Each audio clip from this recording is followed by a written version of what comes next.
So wait, I'm so confused. What class is this now?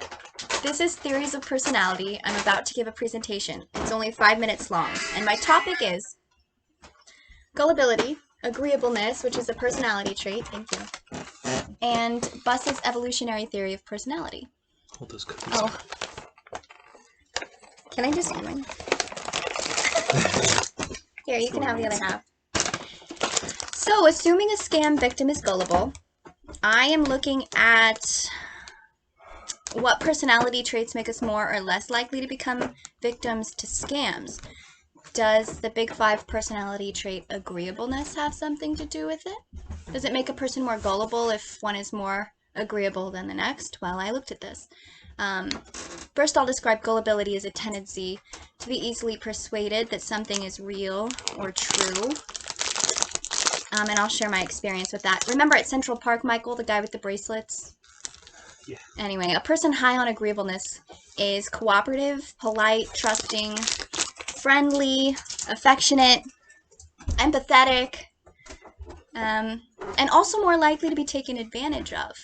So we all took that Unit 1 personality assessment. The results of my IP Big 5 personality factor markers assessment shows my score for agreeableness is 67% more than other people who have taken that test. So that means I'm in the 67th percentile. Does being friendly and optimistic make me 67% more vulnerable of being taken advantage of? So I'm curious to know why the guy in Central Park picked me. It was my first time in Manhattan, New York, sitting in Central Park with Michael. And a man walks over and puts a bracelet on my wrist. So based on my assessment of results, I am 67% more likely to be friendly during this exchange. My initial reaction was that this person was simply being nice or spreading the love, so to speak. Instead, he was just trying to sell bracelets in the park. His aggressive approach may not have worked if I was less trusting. So did I get duped? Science Friday on NPR, that's National Public Radio, shared an interview on why people get duped. The psychologist in question was tricked into a financial scam and lost a lot of his retirement money savings. He said gullibility is built through evolution. And the interview led me to discover a researcher in Japan named Professor Yamagishi at Hokkaido University, who conducts studies on the relationship between trust and gullibility. Yamagishi and his colleagues found that general trust may be a byproduct of the development of social intelligence. A byproduct. So what does Buzz have to offer? Evolutionary theory of personality may help explain how the evolved mind and the current environment interact to shape human behavior. The essence of Buss's theory of personality revolves around adaptive problems and their solutions or mechanisms, with a foundational understanding of the nature and nurture of personality. That was a quote. Understanding the nature and nurture of personality differences resumes the notion that some people are gullible and some are not. So agreeableness is a trait that has evolved as a psychological mechanism to promote survival. It means a person is willing to cooperate, and the opposite suggests a hostile person is not agreeable. In other words, the adaptive problem is trust.